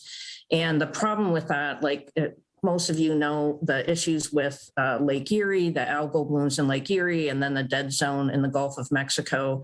That, of course, is primarily ag runoff, but it's not just the chemicals. It's the fact that when streams do not have the chance to meander or kind of move around, and when you never see a straight stream in a natural state, and when you channel it, it doesn't allow water to sort of percolate through the surface or dissipate. And so a lot of our runoff issues, and I would argue that some of the issues that the village also has in terms of water have to do with some straight lines that are really unnatural ways for water to move. And so this is kind of a high-tech, expensive way to basically come in and change the contours of the stream to match what they think that the way that they model the remeandering is that they say that it should hold true for about 300 years in terms of that it shouldn't be impacted by floods or, have significant shifting because of the modeling that they're able to do. So that's kind of a long answer, but it's really interesting. And this is why we would love to have kids involved, just to kind of understand what the difference between the way we have kind of pushed and shoved nature around and the way it is naturally, and why it matters that things are in a natural state. Yeah, I love it. So the other thing is we need to get the Agraria Trail built this year. I mean, yes, we do. Yes, we do. I know you guys pushed off the the requirement, they gave some COVID exceptions, but we need to do it this year. So yes. So tell us what we what the village needs to do to help make that happen. Well, I mean, as you know, and not everyone on the call, but as you, Brian, and Josue and a few others know, we have also had trouble trouble's maybe the wrong word, but we've had a challenge with one of the landowners who's, we have about a 30-foot easement that was agreed to that now the landowner is challenging us on. And so even though we own or are in partnership with the village on 99% of the bike path, we're being held up and by this crossing of a dirt path that we have legal access to, but we don't have legal right to have public cross at the moment. So we're trying to sort that out in a non-confrontational, but productive way. And so far it has not happened. Okay, that's good to know. And we're going to work on that. So, because I believe you got your 15 months are quicker. Yeah, well, yes. And a lot of, over, including the village buying the land, I can't remember the number, but it's something in the neighborhood of $150,000 has already been spent on the project. And beyond that, it's really problematic when kids can't walk down the bike path to Agraria because there's not necessarily money for buses. And with COVID, people don't want to put their kids in buses. And so at this point, I feel like it's really impacting our ability to serve Yellow Springs students who otherwise could walk out with their teacher or with one of our staff people to come to Agraria. So I think it's beyond, it's just something does need to happen. Yeah, thank you for that, Susan. Does anyone have any other questions or comments? But Brian, I will just thank you for asking the re-meandering question. It's a great question. I tried to make sure I said it. I pronounced it correctly. So. Thanks for that. Okay, so Susan, you're awesome, and we are going to Thank you very much. We're going to figure out that trail thing. So yeah, thank you, Brian. I hope we can. Yeah, we will. All right. So I believe we have another special report, and that's is the Development Corporation here too? Yes, Lisa Abel's here. Lisa? Oh, Lisa, hey. I see you now. Hello. Thank you for inviting me to give a presentation. And I'll just give you a heads up that throughout this whole session, I keep getting unstable internet connection. I can't wait for that broadband to get to my house. So anyways, yeah. Make sure to sign up. So yeah, okay. But so if I freeze up or you miss half of what I'm saying, just stop me, let me know. And I will go ahead and start sharing my screen.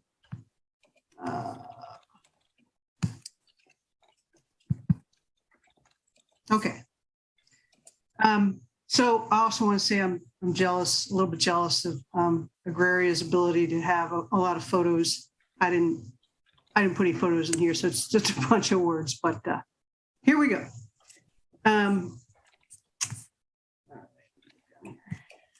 Okay, so Yellow Springs, I'm going to give you a little bit of background and then, bring you up to speed as to where we are today.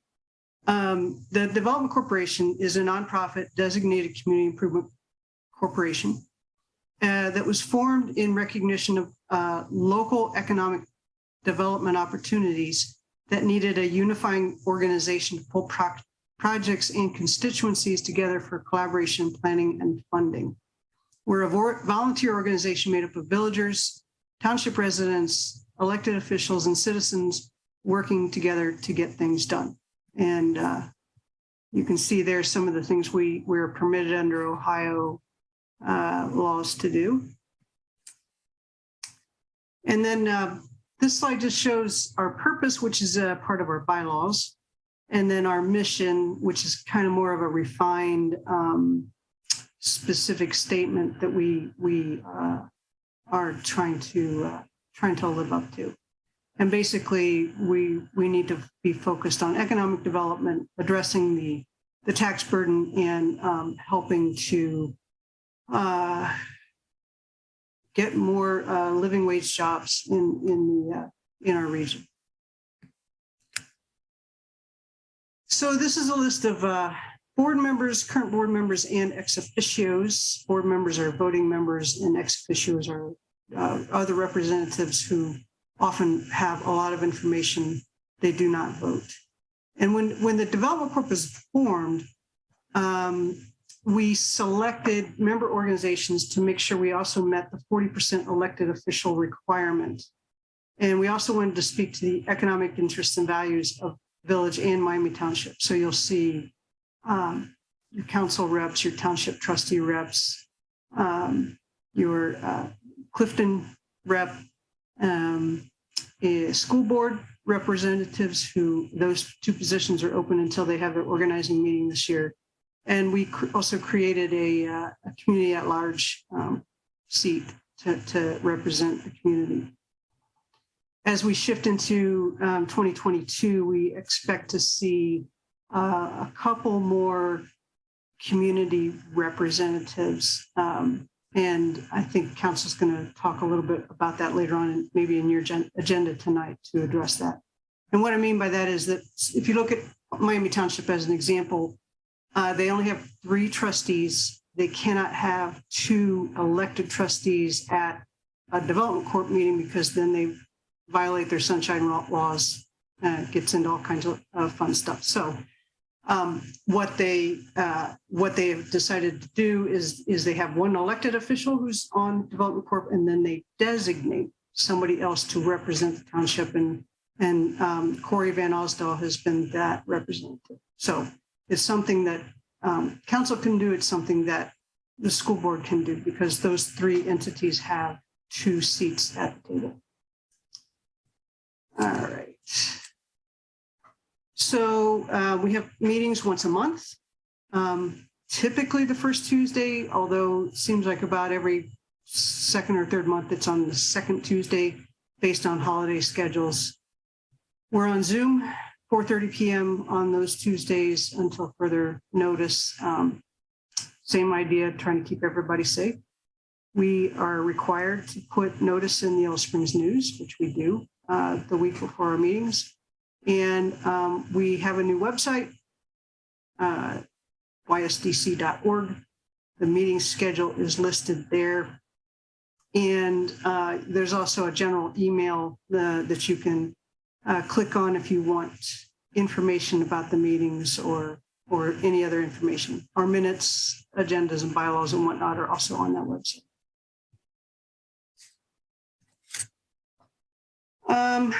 So these are the things that we did in 2019. Again, just kind of bringing you up to speed. We were not an official organization, but we met monthly throughout 2019 just as an organizing kind of thing, and to figure out the 501c3 process, and what do we have to do with the feds, and what do we have to do with the state, and figuring out what the bylaws should look like and what our mission is. I mean, all those things that you do when you're putting together a new organization. And we also had a couple of small projects. The biggest one, I think, was the coordination of regional incentives to attempt to retain EnviroFlight's R&D offices in town. And we didn't quite bring as much money to the table as the state of Kentucky, so I think we lost that. But I was impressed with the regional cooperation to try to make that happen. 2020, we became an official community improvement corporation, and we were designated by both Miami Township and the village to be their economic agent. Most of 2020, it was focused on assisting with the sale of the fire station, the old fire station for Miami Township. And we went through a pretty diligent process on the selection, the contracts between us and Miami Township and between us and the buyer, and then the actual distribution of funds. So we did a lot of learning around contract law, I would say, in 2020.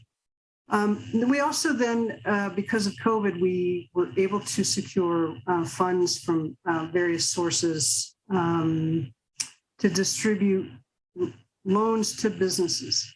And I believe, I wasn't able to confirm this yet, but I believe there were 21 businesses that applied for about $35,000.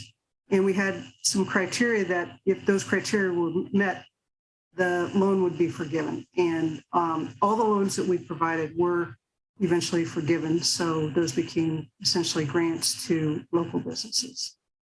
And then we convened an education corridor. It was a project to explore possibility of moving the school facilities to a space on Antioch campus and provide space for the children's center and just a whole big educational project. And that was, as you'll see for 2021, that was suspended. Took it about as far as we could, but it just was not a good fit overall with all the entities. So 2021, we completed the fire station sale to the buyer, distributed proceeds to the township, suspended that education corridor.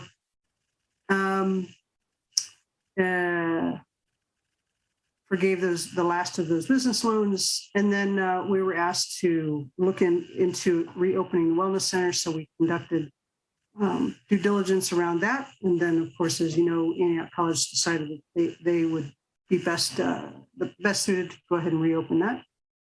And then we initiated and suspended the Mills Lawn Exploration Project. And we heard presentations from several groups that you see listed there. So 2021, I would say, was sort of a learning what's working for us, what's not working for us. And I think it's helping us with our focus for 2022. And before I get to where we're going this year, I've been trying to compile this historical aspect of what's been going on economically in this village. And so I'm going to just hit some of these real quickly. And I have not put this out for public consumption yet, totally, because I'm still trying to fact check it, but here goes. So from the 1980s to the 2000s, Millworks pretty much was often at capacity, and several growing businesses left town due to lack of expansion space and or lack of local support to retain them. And some examples are Applied Sciences moved to Cedarville, Laser Inc. moved to Fairborn, SAS Automation moved to Xenia, and there are others.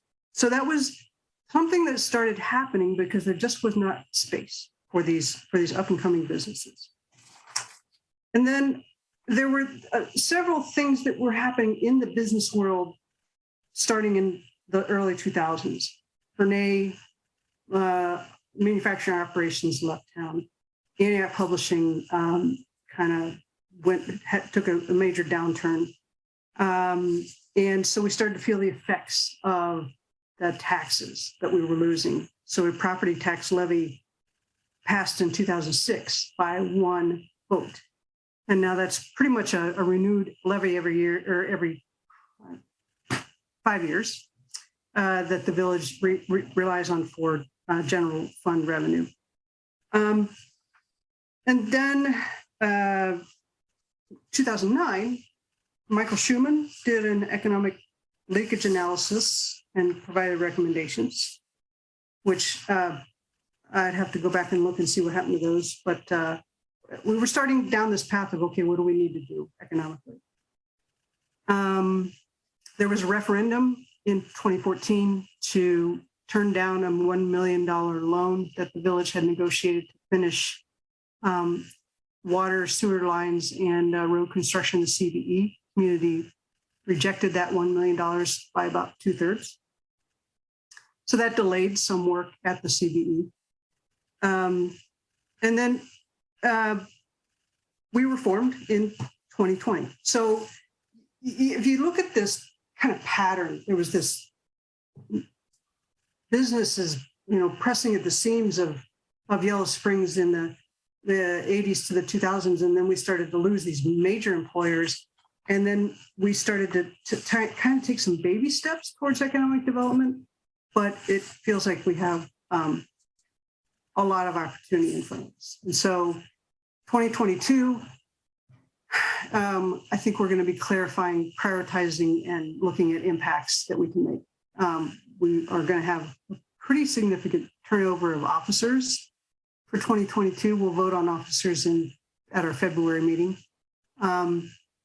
We'll be updating our goals. The board is working through a survey to put their 2 cents in on what we should be focused on.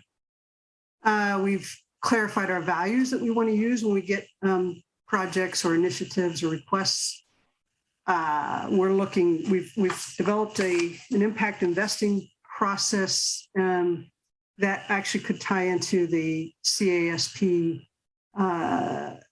initiative around a green revolving loan fund, and I can get into more details about that if you want. But there's a way to have funding available locally to help with move economic development forward. We need to help with understanding and education of taxes, use, and levies. As we've seen, we've had some perfect storms of various entities needing to renew or create new levies that I think the community is getting a little weary of. And then again, clarified focus on the living wage, job creation, retention, and growth. That's really where we're heading this year. And then I have a question for council. So we're in a representative form of government. So you all represent folks in the community. And when you think about the folks that you talk to, the citizens that have concerns and what they want to see out of living here, what their concerns are, what they're upset about, what they're happy about, what do those folks want in terms of economic development? So I'll stop sharing there. We can go back to the big room and. Yeah, and I love that conclusion, Lisa. You are awesome. So first of all, I want to say I really appreciate your continued dedication to the community. I don't think everyone realizes, what a big deal it is that you're actively involved in these initiatives. But I will say, to that question, and we can't answer it tonight, of what the community needs. I think it's really important for us to think about what things benefit our community. I think that, the fact that the YS Development Corporation is interested in a lot of different things that are happening right now is crucial. And I guess I just want to say, I want you guys to stay committed to not just our economic development goals, but our associated housing development goals. That is critical to the village. And it's something that, I know Marianne carried the torch on. And I believe that Kevin and Carmen are going to carry the torches on. And so, I just love this report out. But I will say that, one thing that, we're focused on right now is the affordability piece. And specifically, that means how are we going to deliver on, apartments and other kinds of things that are, going to make a difference for the village. And so I really hope that we get to work with the DC on those items. And I'm happy for any other council members to weigh in before we move on. This is Lisa. I'd like to chime in. Lisa, thank you so much for the presentation this evening. I've been involved in the YSDC from the very beginning. And even for me, who's been involved with it from the very beginning, seeing a retrospective like this really helps me realize what a young organization we are. And I know that I, among others, always wish that we would do more. It's been challenging, particularly during COVID. So I'm just really excited that the YSDC exists. I'm grateful for all of the individuals who serve on it and continue to believe that its structure with participation from key stakeholders in the village and the township is really the way we can best move forward together in times of scarce resources. So thank you so much, Lisa. It's an honor to be involved with the DC. Yeah, thanks, Lisa. I appreciate the question that you asked, given that it's 9 o'clock and we have an executive committee meeting after this meeting. Now is not the time, as Brian said, but I would like council to take that up as a topic in the near future. Thanks. Great. Thank you all. Yeah, thank you, Lisa. Okay, so I think we are into new business around on our commissions. So I think a good place to start is Carmen. You're new into the mix, and maybe if you want to like highlight what you're interested in being involved in, and then maybe we can go from there. So arts and culture and environmental. Cool. So, and are you comfortable with being the alternates for both of those? I am. Okay. Because my guess is that Lisa is interested in staying like as the, the direct for Sure. arts and culture, which I guess is going to become public arts and culture, and that Marianne, with the environmental commission, but I would love for you to be part of both of those. The other thing that we've thought about is if you are interested in being the alternate for planning commission. I'm interested in planning commission. Okay, cool. So other council members. I'd like to make a comment, and since Art and Culture Commission came up.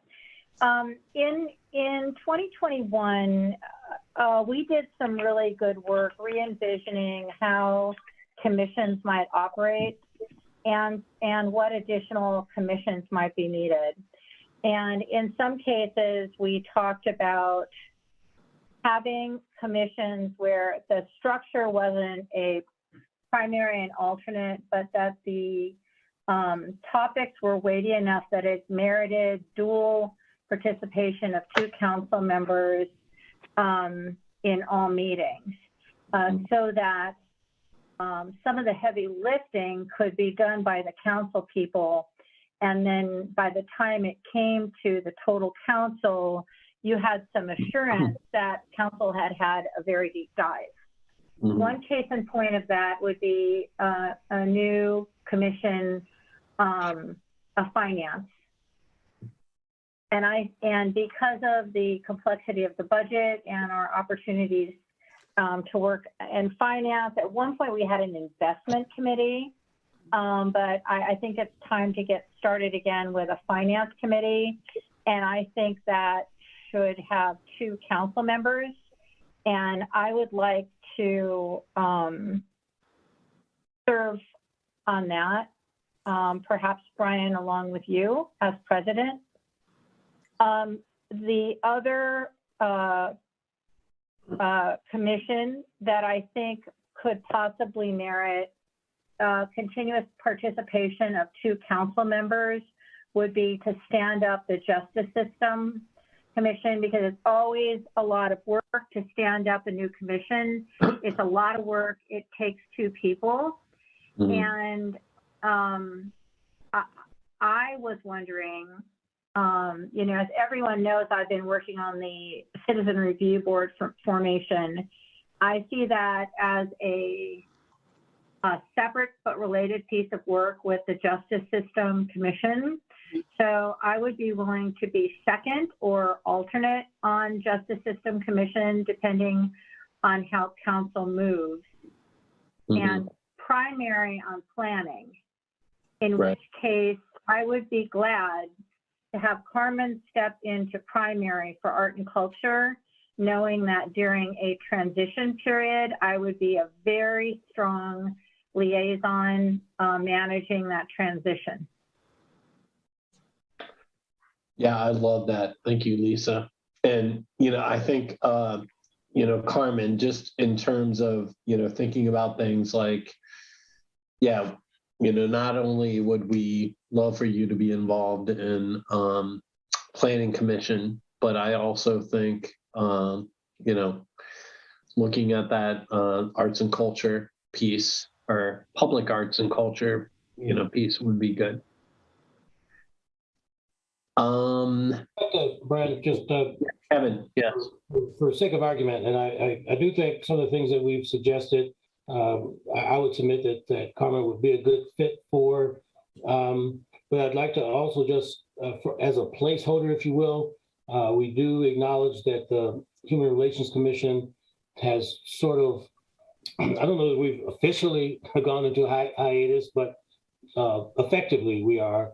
But to the degree that we want to maintain the HRC, unless and until it sort of morphs into something else, I'd like to consider Carmen as alternate for that. Again, just as a placeholder, if we're going to keep that commission up. If it's, you know, if it's sort of permanently on hiatus, so be it. But we still have it listed.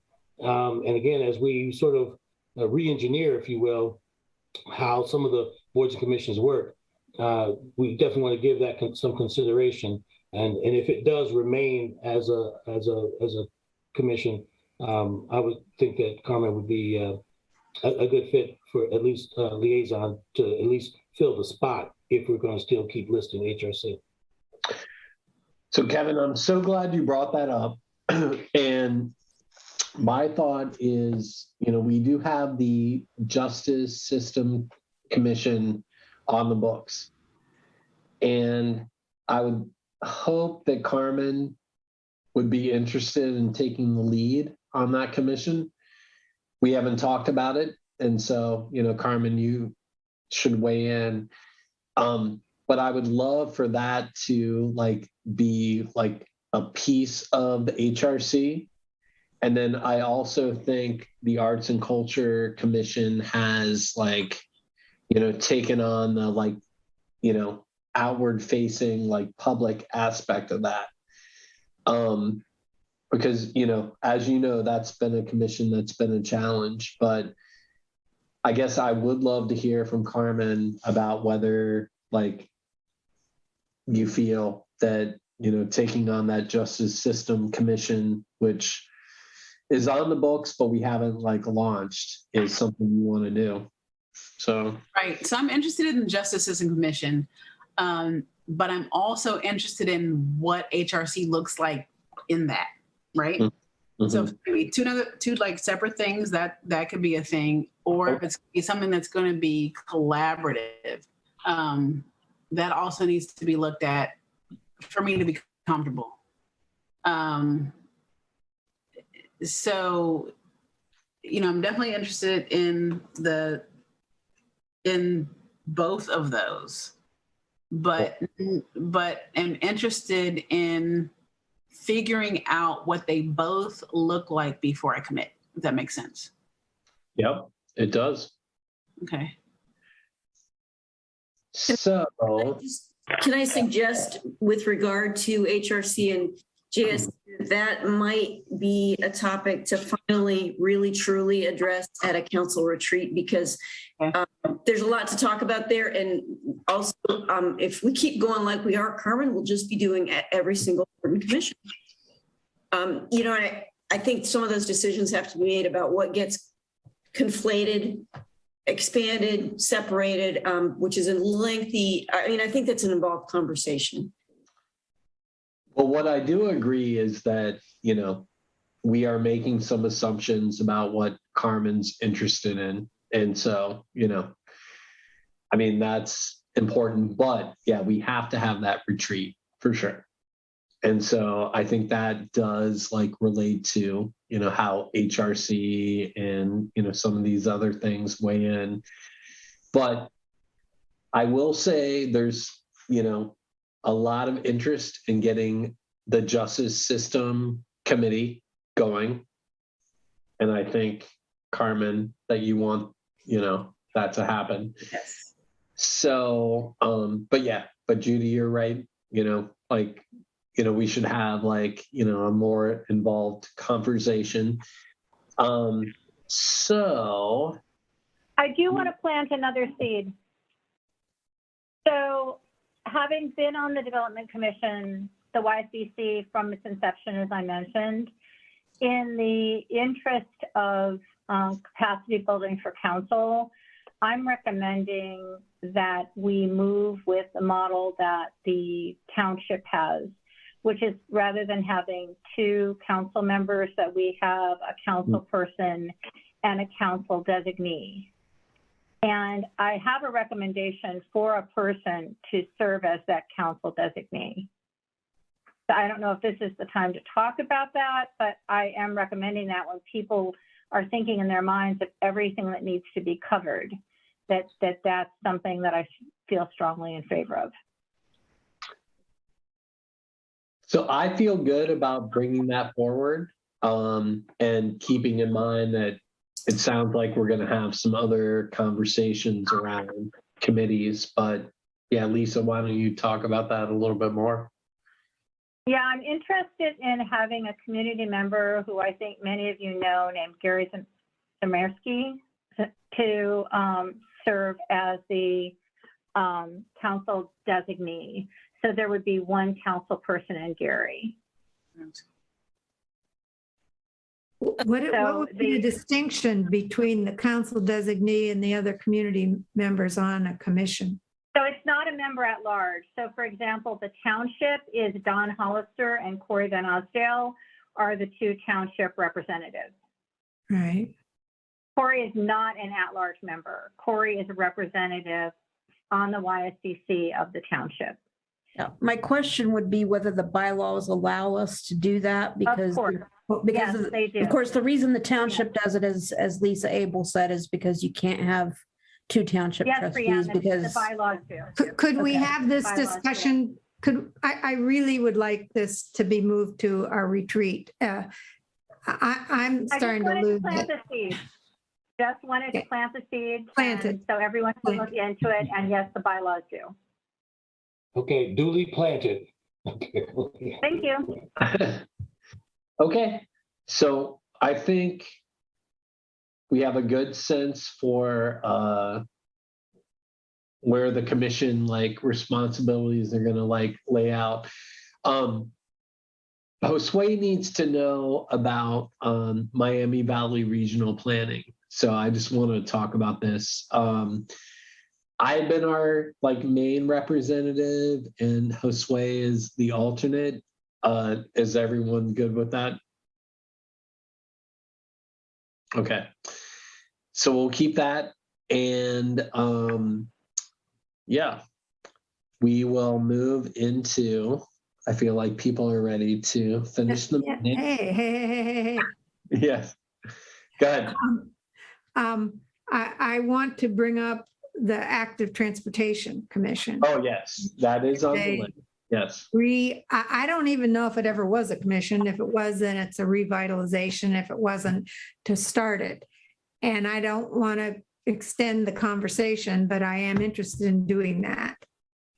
I mean, I want to extend the conversation about it because I have some thoughts about it, but I don't want to do that tonight. So, yeah, Active Transportation Enhancement Committee and Finance Committee are going to happen. And so, yeah, I want to highlight, Mary Ann has been really willing to take on the AT committee. Lisa has been willing to take on the Finance Committee. And so my suggestion is maybe we don't need to talk about it tonight, but those are going to happen. Is that good?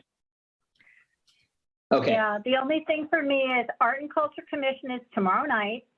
So I'll continue to chair that. And Judy, maybe you could send Carmen the information, Carmen, in case you can come.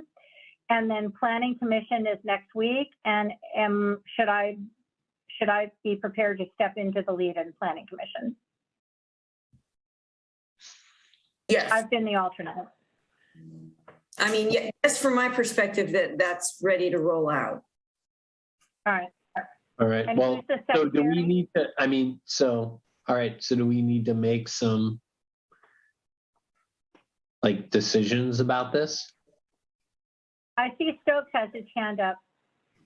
Yes. This was almost a different topic, but I was just looking over the list, and I would just submit that, if we need to fill in the alternate for the Greene County Regional Planning Commission, that I would take one for the team.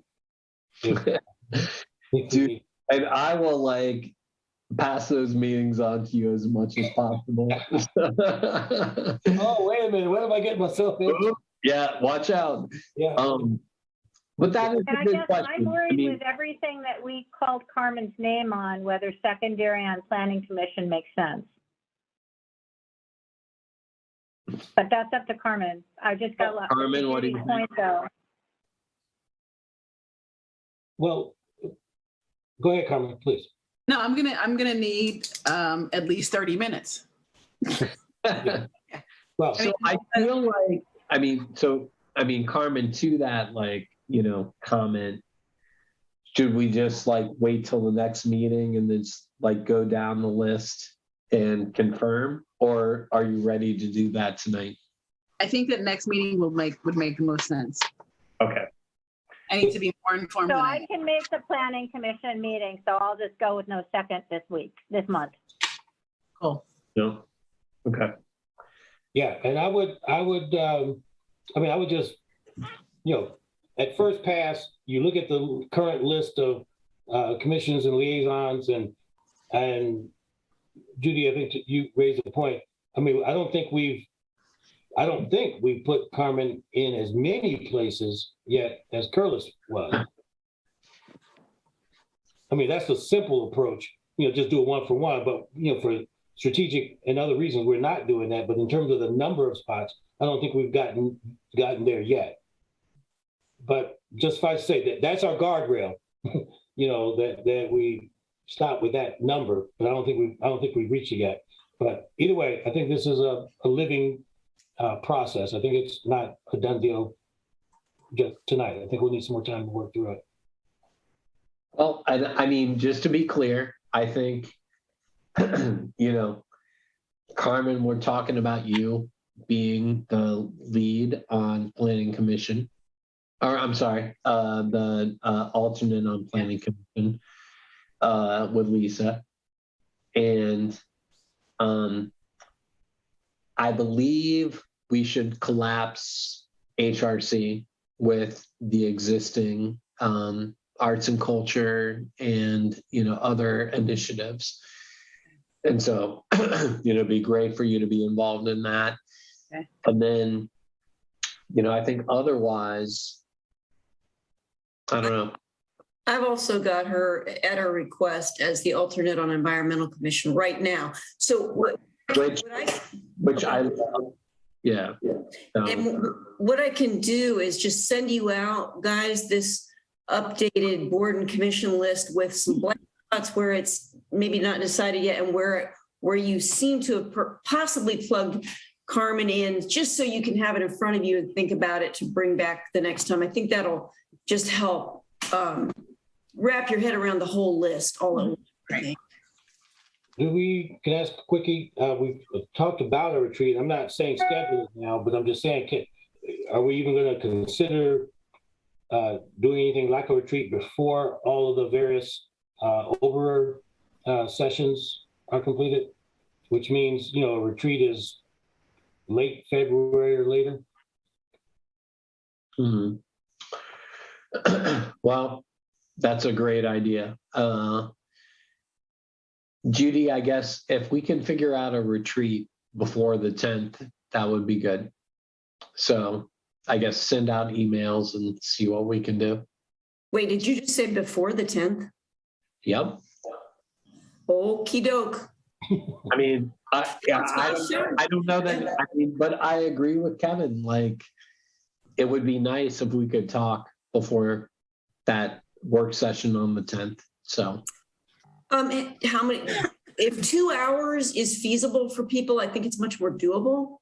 well, that's what we've done before. We've done, piece by piece. So, see what Okay. we can.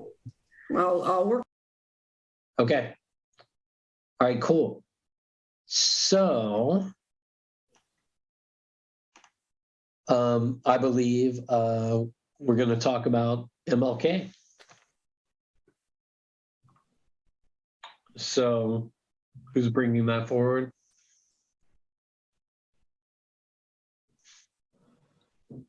Well, I think I should. Okay. I'm actually looking for the document in the packet, but the MLK committee has submitted a funding request, which in the past would go directly to HRC. They've been going to Judy. They've got a pretty solid plan. I still don't see it, but I do know that they're requesting $500 in funding support. And if anybody could find the document before I can, that would be great. Yeah. Well, I think it's a great request. So anyone have technical support for the live streaming of what they feel like might be a virtual or hybrid event. So yeah, and it's a good deal. It's something that we, as HRC or as the village, we've supported over the years. And regardless of what our top number is in our boards and commissions meeting, $500 is certainly at or below the typical amount that we tend to support these types of efforts in. So in short, the MLK committee is asking for $500 to help with technical support for the event on the day of January 17th. And again, it will be for technical support for a potentially virtual event. Yep. Well, and this is one of our signature events that we support. That ask is so reasonable. And I love that it's also, thinking about like safety. So love it. Any other comments? Do you call a vote? Yeah, we will call them. So, Brian, let me just say, Jessica's got her hand up. I don't know if she wants to weigh in before we do this. But Jessica, was your hand still left from before? Okay, you're good? All right. No, yeah, I did have one question. In the actual grant proposal, it says money for live streaming, providing advertising materials and small tokens of appreciation to participants. Did you all have any more information about the small tokens of appreciation? What that entailed as far as was it an award for the participants or gifts or what is that? That is all I have. And I would submit that it's probably not well, I don't know. But tokens are tokens, and $500 is $500. So I trust that the tokens will not be offensive in any means, but it would be money well spent. And these are folks that we've worked with before that we know personally. So, I trust that everything will be in order. And Yeah. Florence Randolph has her hand up. She might be part of that committee, I think. Yep. Florence? Hi, I just wanted to say those tokens are for the young people to read poems for the occasion. Cool.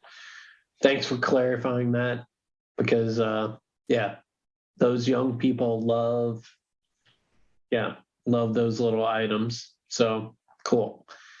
This is Matt. I just have one question. Will we be supporting this from the HRC? I just want to do a better job than I did previously on the commission budgets and making sure everyone's informed on what budget they're spending out of what.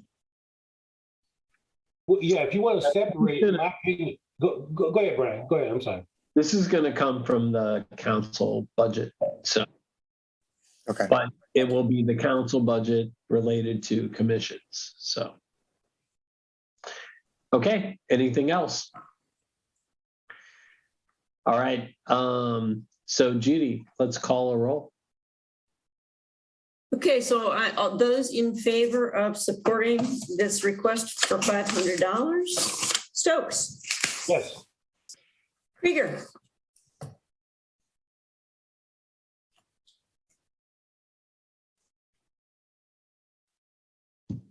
Rieger, did we get you? I think that's a yes. Yeah. Thank you. McQueen. Yes. Brown. Yes. Housh. Yes. Thank you. Okay. So manager's report, as always, is Josue, keep it to a minimum, and any questions, and then we'll wrap up the meeting.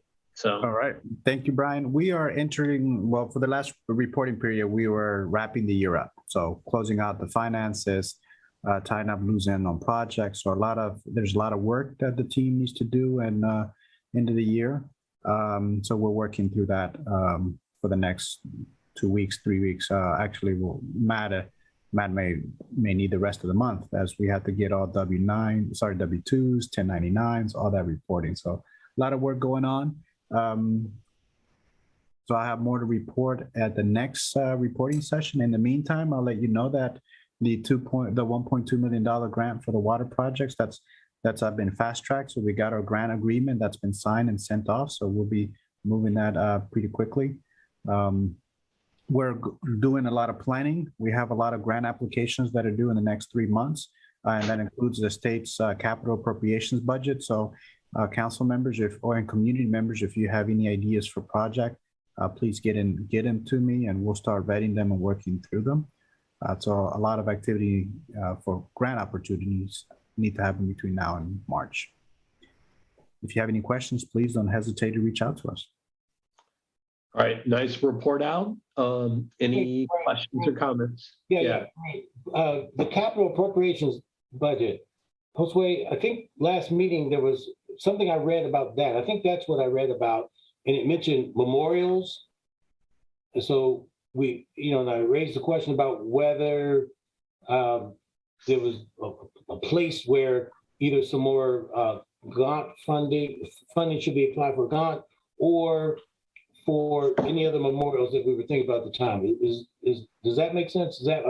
There's an element of community building projects that they will consider. Mm-hmm. I think we need to work through the project and find a way to structure it within their guidelines. So we've shared the guidelines with council. So I think that there are a lot of projects that would be eligible that we just need to find where they fit into the overall community investment piece. Right. Yeah, I will say, with regard to memorials, that's a better ask to the county than to just remember, capital appropriations are state legislature asks. And so they need to like, you know, encompass like a bigger impact. So, but I mean, yeah, the county like owes us. And so, you know, I think that, you know, that kind of thing like fits well with those kind of asks. So. Okay, good enough. Thank you.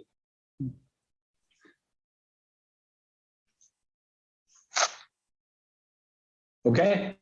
So Josue, anything you want to mention since once you've had it, obviously you've reported out well. So all right, any like comments related to commissions or boards? Just that I did put it on for future agenda items. We could talk about it in agenda planning, potentially if we don't get the retreat in time. Okay. I think we will. All right. So with that, any comments related to future agenda items? Not that surprised. All right. Sounds like everyone's ready for the motion to adjourn, and I'll do that. What you are actually doing another executive session, you lucky people. Yeah. Well, At least I think so. We adjourn the meeting first, right? No. No. Go into executive session and then. Okay. Oh, yeah. Okay. So yes, I will make a motion to enter executive session for the purposes of Judy. The purposes of Judy. The purpose of Security discussion and pending litigation. Thank you. Okay. Can I get a motion? A second. Move. Second. Housh, Yes. Queen, Yes. Krieger, Yes. Stokes, Yes. Brown. Yes. Thank you. And if someone can get the time and the motions coming out and the time and the motions closing the meeting, that would be fantastic. All right. Thank you. 29.